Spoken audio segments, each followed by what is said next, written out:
그래서 바다 쓰레기를 전문적으로 청소하는 선박이 출동해 바다 쓰레기를 수거하기도 하는데요.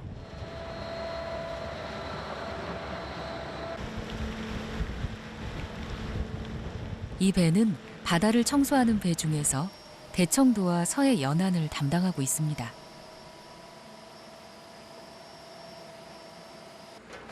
갈고리 준비해놓으라니까.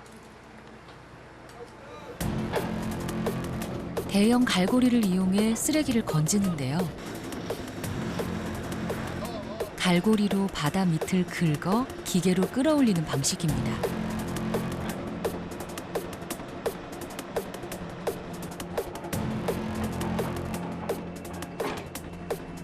물에다 대. 물에다 대. 물에다 대야 갈고리가 왔다 갔다 하니까 물에다 대라고. 풍향이나 파고에 따라 시시각각 얼굴이 달라지는 바다. 바다 한가운데서 쓰레기를 줍는다는 게 생각처럼 쉬운 일은 아닙니다. 게다가 어선들이 집중적으로 활동하는 시기엔 피해가 가지 않도록 더 신경을 써야 하는데요. 양쪽으로 통마리가 있으니까 내가 앞으로 지나갈 테니까 우리 배만 따라와요. 알았어요. 네. 이게 확 묶어갖고요. 우리 배 한번 다시 한 번만 쫓아와봐요. 사실 제일 큰 어려움은 쓰레기가 어디에 있는지 알 수 없다는 겁니다.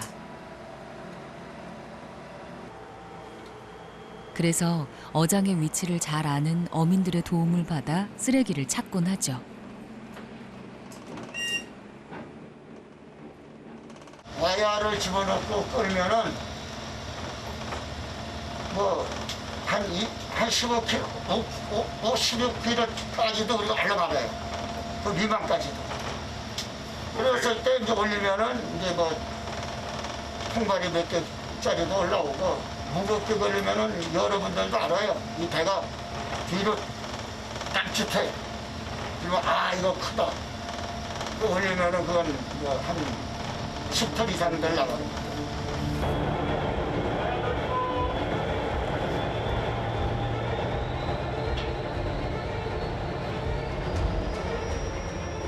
오늘도 뭔가 큰 게 걸린 모양인데요. 살살 감고 천천히 가봐.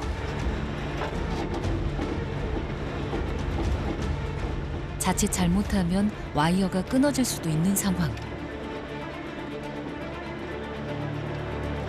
도대체 뭐가 걸린 걸까요? 빨라!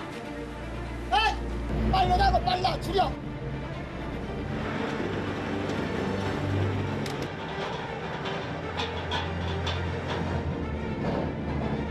잠시 후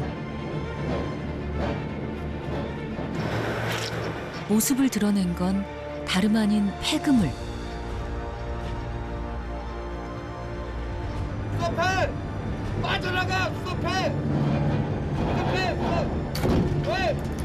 가만! 기계를 잘못 돌리면 다 잡은 쓰레기가 빠져나가기도 하죠.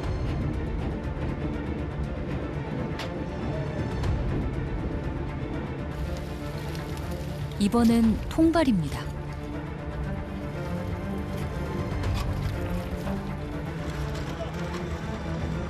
통발과 밧줄이 뒤엉켜 거대한 쓰레기 더미가 되었는데요.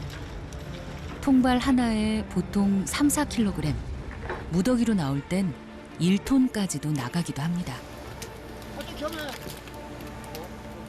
그런데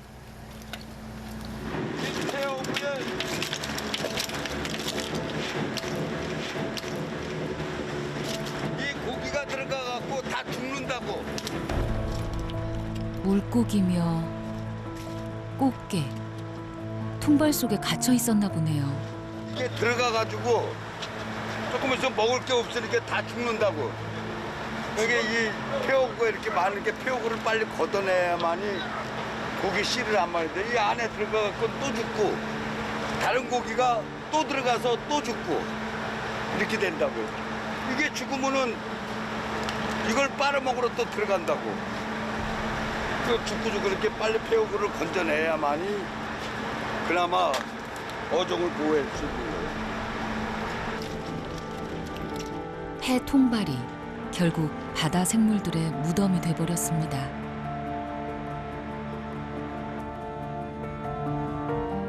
속절없이 죽어가는 생물들. 폐어구의 피해가 큽니다. 폐허구는 여러 가지 피해 사례가 보고되고 있는 게 있는데요. 첫 번째가 잘 아시는 이제 우리가 유령업이라고 하는 거물이 폐기가 됐을 때, 바다에 폐기됐을 때 거기에 이제 살아있는 물고기들이 들어가면서 먹이 활동을 못하니까 폐사하는 고스트 피싱이라는 사례가 가장 일반적입니다. 두 번째는 많이 이제 보도되고 언론에서 회자되고 있는 폐허구가 해양 생물의 목에 걸리는 얽힘 현상이라든가. 유령어업은 전 세계적으로도 큰 고민거리인데요. 유엔은 정상 그물 어획량의 30%가량이 유령어업으로 죽는다고 보고하고 있습니다. 우리나라의 경우 2015년 한 해 피해액만 해도 3,700억 원에 달합니다.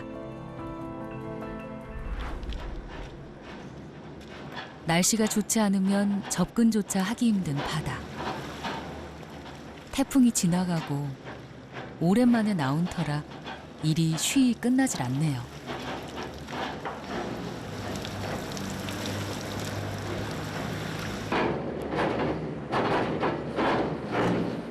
우리나라에선 매년 4만 3천여 톤 정도의 폐어구가 바다에 버려집니다. 승용차 4만 대가량 묻혀 있다고 보면 되는데요. 이렇게 되면 어장 전체가 망가지는 건 불보듯 뻔한 일이죠.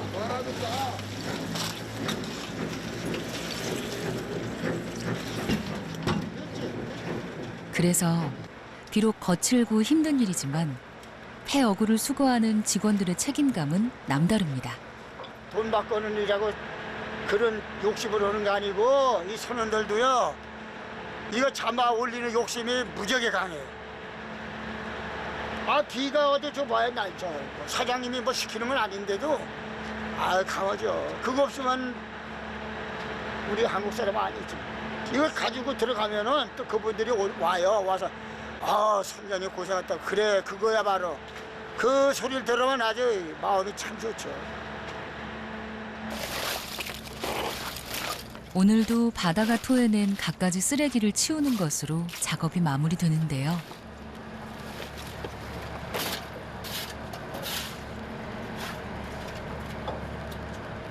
하지만 여기서 끝이 아닙니다.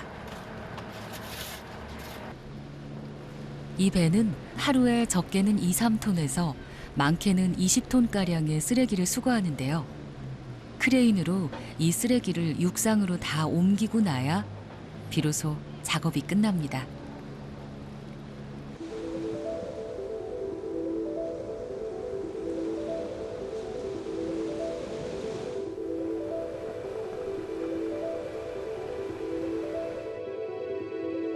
바다 쓰레기는 이를 전문적으로 수거하는 집화장에 옮겨집니다. 하지만 아직 전국적으로 집화장이 부족한 상태입니다.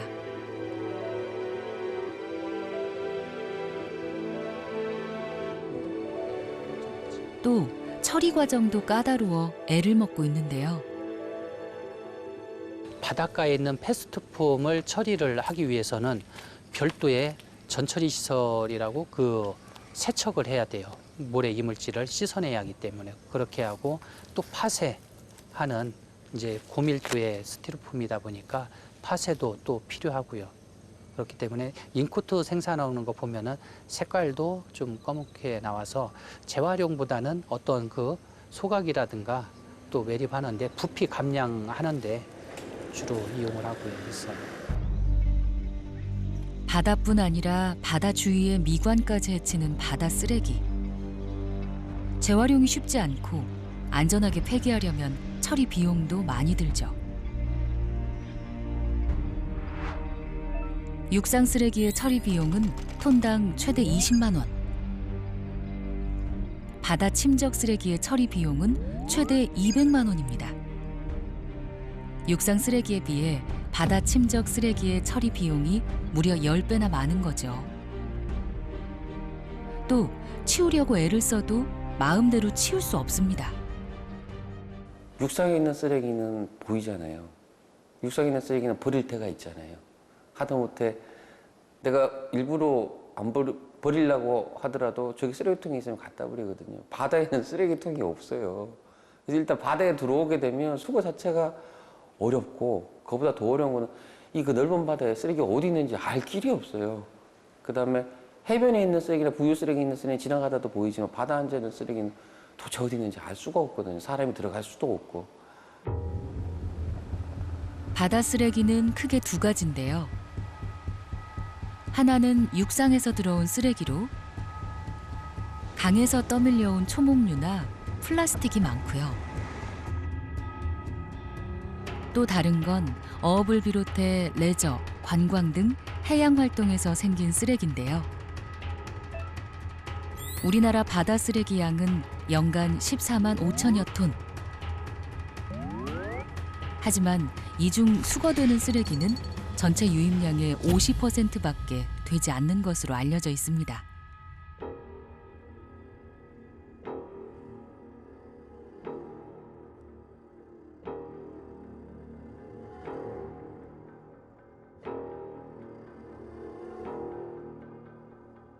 어디서 왔는지, 어디로 가는지 알 수 없는 바다 쓰레기. 그 때문에 병이 드는 건 비단 바다 속뿐만이 아니겠죠. 청정하기로 둘째가라면 서러울 정도였던 서해 북단의 섬 대청도. 요즘 이곳 주민들에겐 쓰레기를 줍는 게 일상이 되어버렸습니다. 그물에 엉킨 초목류는 기본이고요.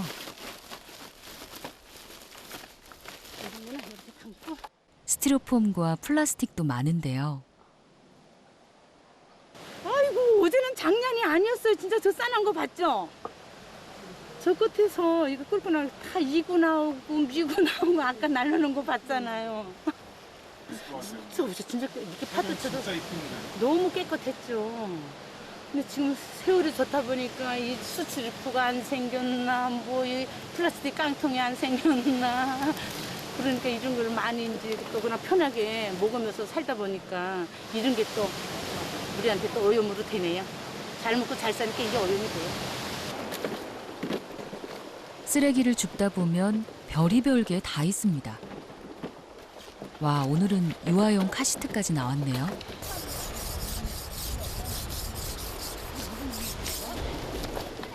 주민들뿐 아니라 지자체에서도 팔을 걷어붙이고 있지만 청정 지역의 명성을 되찾기란 쉽지 않아 보이는데요.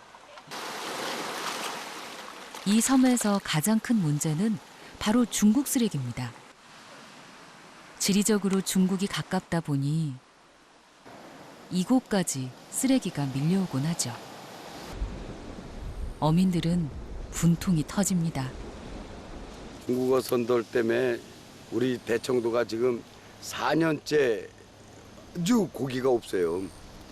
개들이 그만큼 싹쓸이 해가고 뭐해 그런 게 지금 그 건주낙 계시는 분들이 건주낙이 뭐냐면은 그 홍어 잡는 저기 낚시인데 쓰레기 때문에 어떻게 해질 홍어를 못 잡는 거야, 쓰레기 때문에. 그게 이제 서쪽으로다가 많이들 나가서 조업들을 했는데 그 뭐 중국 애들이 잠진 게 그 쓰레기가 낚시에 홍어가 걸리는 게 아니고 전부 중국 애들이 버린 그 쓰레기. 서쪽이니까 아무래도 중국하고 가깝다 보니까 그게 이제 굴러굴러 요번에 그 태풍 피해로다가 전부 이렇게 이거 봐요, 여기. 엄청나잖아요. 이거 중국산 아니에요. 이거 완전히 중국산 요쪽인데 이런 식으로 다 부표를 채운다고 구물을 싹 깔아놓고 도망가지. 우리 저기 경비정이나 이렇게 오면은 도망갔다가 우리도 잘 모르잖아. 웬만한 사람들이 떠달리는 것 같잖아요. 근데 이런 식으로 다 해가지고 위장수를 써갖고 구물을 쳤다간 또 싹 와서 뽑아갖고 가고. 불법 어업만으로도 피해가 큰데 쓰레기까지. 특히 중국 어선에서 쓰는 부표가 많습니다. 이런 것은 우리나라에서 맹들질 않아. 전부 중국 어선들이 버리는 거예요, 여기 와가지고. 전부 다. 그러니까 여기 섬에 우리가 이제 그 이쪽 서쪽으로 최북단 아니야. 그렇게 이쪽은 전부 중국 어선들이 와서 일하는데 그러니까 이제 전부 이게 다 중국 어선들이 버리는 거 아니야. 뭐 한도 끝도 없어요. 한도 끝도. 응? 이게 뭐 어느 총대지. 하지만 엄밀히 말하면 바다 쓰레기는 국적이 없습니다. 어디든 떠밀려 가고 또 떠밀려 오죠.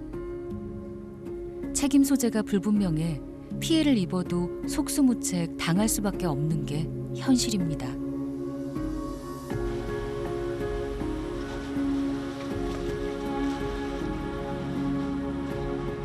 바다 쓰레기의 피해는 아주 광범위합니다. 울산의 장생포항은 태화강에서 흘러온 쓰레기로 몸살을 앓고 있는데요.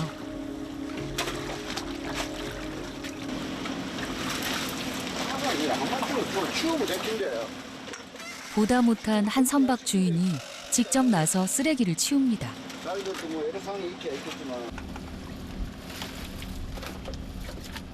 무슨 사연이라도 있는 걸까요? 속상하지. 지금도 아까 요래도 나가다가 엔진이 정지돼가 또 왔다니까. 그게 왔다니까. 또 하나도 지금 해가지고 싹싹 지금 오고 있어요. 물이 안 가니까 온도가 올라가니까 엔진이 죽음이거든요. 엔진 투엔진이기 때문에 한 5천만씩 날아가거든요. 이 쓰레기 올라가면 첫째 엔진이 열이 받아가 죽어봅니다. 그래 엉망 이런 게 아니어도 저런 쓰레기에도 좀 빨리 올라갑니다. 저희들은 바닷물을 올려갖고 엔진 식혀갖고 나오거든요. 근데 저거 쓰레기 때문에 바닷물을 몸바로 올리고 막아갖고 엔진 죽어버리는 거예요. 계속 이렇게 밀린 대로 옵니다. 이쪽으로요. 실제 조난 사고의 13% 정도가 바로 이 부유물 때문에 발생하고 있습니다. 그래서 전국의 주요 항만에서 22척의 청항선이 활동합니다.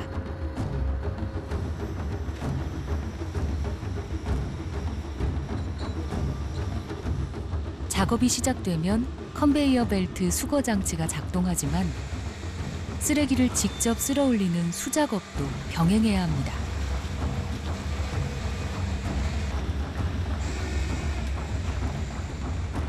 바닷속에 있는 쓰레기와 달리 부유 쓰레기는 한눈에 다 보이죠. 하지만 바닷물 속에서 쓰레기를 걸러내는 작업이 그리 만만치는 않습니다.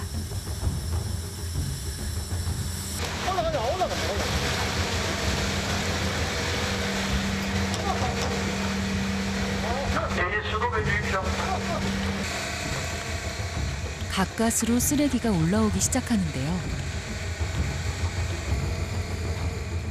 걷어진 쓰레기는 주로 플라스틱과 초목류로 육상에서 강을 통해 바다로 흘러들어온 것들입니다.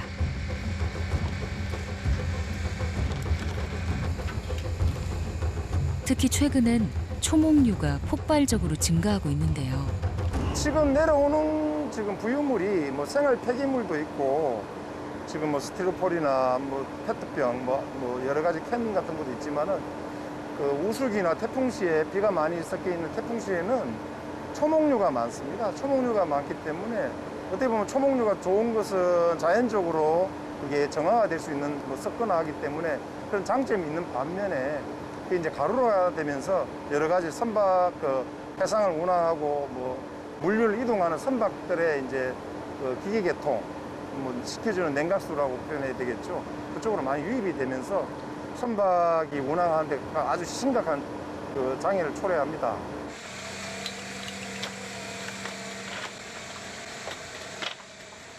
보통 청항선 선원은 4, 5인 정도. 사시사철 모진 바닷바람을 맞으며 구슬땀을 흘리고 있는데요. 무겁기도 무겁고 지금 잘 안 쓸려 올라가가지고 되게 많이 배고먹고 있습니다. 이렇게 힘든 과정을 거쳐 처리되는 부유물 쓰레기. 그 양은 전국적으로 연간 4천여 톤 정도입니다. 하지만 육상에서 만들어지는 바다 쓰레기는 연간 10만여 톤. 쓰레기 발생을 원천적으로 막지 않는다면 바다 쓰레기의 위험에서 벗어나기란 그리 쉽지 않을 것 같습니다.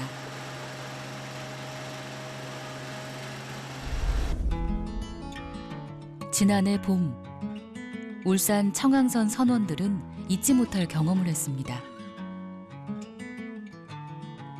폐 그물에 걸린 바다 거북을 발견한 건데요.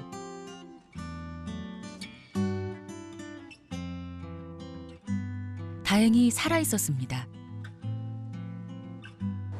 이번에 바다 거북 올라온 거는 저도 참 보면서 좀 많이 가슴이 아프더라고요. 보면서. 근데 다행히 살아 있어서 다행이었고요. 전에는 죽었는 바다 거북도 하나 잡긴 잡았습니다. 잡았다는 편보다는 그물을 걷어서 벗겨보니까 죽었는 바다 거북도 하나 있긴 있었는데 살아있는 건 저도 처음 봤거든요. 그래가지고. 잘 가라 거북이.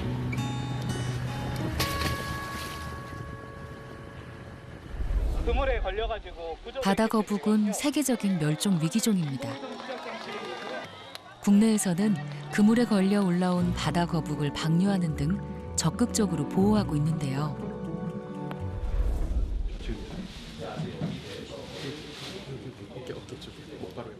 국립생태원은 2017년부터 사체로 발견된 바다 거북 49마리를 부검해 왔습니다.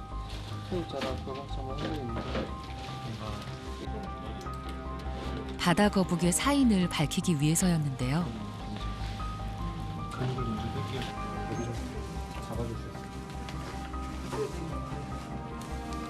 놀랍게도 그 속에선 포장지, 끈, 낚싯줄, 비닐 등이 잔뜩 나왔습니다. 49마리 중 40마리에서 1,500여 개의 플라스틱 쓰레기가 검출된 것입니다. 인하대 김태원 교수 연구팀도 지난해 겨울 참고래를 해부했는데요. 사체로 해상에 떠 있었던 고래는 길이 13m, 무게가 12톤에 달했습니다. 과연 부검 결과는 어떻게 나왔을까요? 얼마나 플라스틱이 나오는지를 확인을 해봤습니다. 그 결과 대략 45개 정도의 플라스틱이 발견이 됐고요. 예, 위 안에서 발견된 내용물들입니다. 지금 보시면은 여기에 낚싯줄도 있고요. 낚싯줄의 문제는 이게 낚싯줄이 굉장히 긴 게 그 위 안에 들어가다 보면은 위에 잘못하다가 이 바깥으로 이제 나오는 과정에서 오히려 엉켜가지고 내장이 꼬이는 방해를 한다든지 이런 그 장기에 손상을 가져올 수 있는 아주 위험한 물질 중에 하나입니다.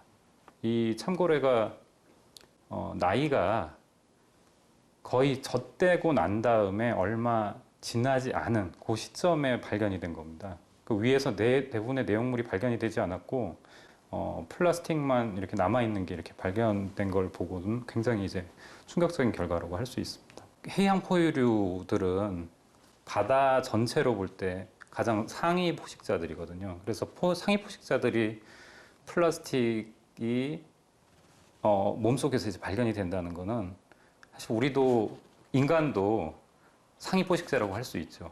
우리 인간에게도 어떤 영향을 미칠 수 있다, 플라스틱들이. 그런 의미를 좀 가지고 있다고 얘기를 할 수 있겠습니다. 처참하게 죽어간 바다 생물들.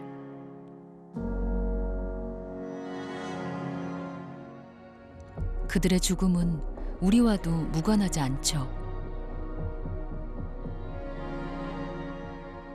우리가 일상적으로 먹고 마시고 또 무심코 버리는 플라스틱. 대표적 바다 쓰레기인 플라스틱은 강을 따라 바다로 흘러옵니다. 풍화작용으로 끊임없이 깨지고 부서져 5mm 미만의 미세 플라스틱으로 바뀌죠. 그렇게 가루가 되어 썩지 않고 물 위에 떠다니는 겁니다. 아직 미세 플라스틱이 인체에 미치는 영향에 대해선 과학적인 연구 결과가 없습니다. 단 물벼룩 연구에서 미세 플라스틱이 부화에 지장을 주는 것으로 밝혀졌습니다. 그렇다면 미세 플라스틱은 우리와는 직접적인 연관이 없을까요? 전 세계 39개 소금으로 바다 플라스틱과 식용 소금의 연관 관계를 연구한 결과 인도네시아의 소금에서 1kg당 13,000개의 미세 플라스틱이 우리나라의 천일염 세계에서도 킬로그램당 200개의 미세 플라스틱이 검출됐습니다. 바다를 품고 있는 소금. 그 소금이 미세 플라스틱에서 자유로울 순 없겠죠. 우리가 무심코 바다로 던진 플라스틱. 그것이 결국 부메랑이 되어 우리에게 되돌아오고 있습니다. 바닷물 전체에 미세 플라스틱이 워낙 많이 있다 보니까 바닷물 이용해서 만들어지는 소금에도 당연히 이제 미세 플라스틱이 들어가게 되고요. 그리고 소금은 우리 음식에 항상 쓰이기 때문에 모든 음식 속에서 이제 플라스틱이 들어가서 몸속으로 들어간다고 볼 수가 있습니다. 바다에 있는 이메페류의 경우에도 물을 이제 전체적으로 필터를 하는 생물이기 때문에 미세 플라스틱이 몸속에 많이 들어옵니다. 그래서 우리가 뭐 해감을 해서 먹기는 하지만 그렇지만 미세 플라스틱이 몸속에 들어올 수 있는 개연성이 충분히 있고요. 또 가장 중요한 거는 이제 먹이사슬 전달입니다. 그래서 해양 조류에 부착된 미세 플라스틱이 또 작은 생물체에게 먹게 되고 그 다음에 더 큰 뭐 어류나 이렇게 가서 최종적으로 우리가 생선을 먹을 때에도 미세 플라스틱이 먹이사슬을 통해서 들어오는데 모든 오염물질이 다 그렇듯이 미세 플라스틱도 그런 운명을 또 거쳐서 사람 몸속으로 들어오게 됩니다.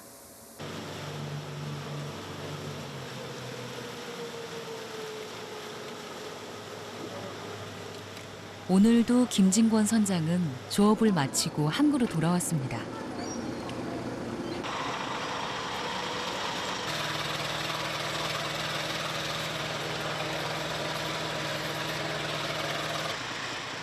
일이 고되었나 보네요.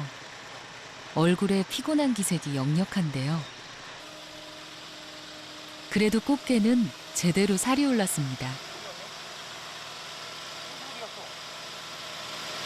오늘 뭐 어행량은 어떠셨던 것 같아요? 부항이요? 뭐 그냥 보통. 하지만 언제까지 이렇게 얻어갈 수 있을까요? 지금 바다가 위태롭습니다. 너무 함부로 대했죠. 그래서 참 인간들로 하여금 바다가 이제 몸살하는 거죠. 그동안. 그래도 아직도 멀었어요. 지속적으로 노력을 해서 좀 그 자기 집 같이 자기 어떤 그 농토 같이 이렇게 아끼는 그런 사랑하는 마음이 있었으면 좋겠어요.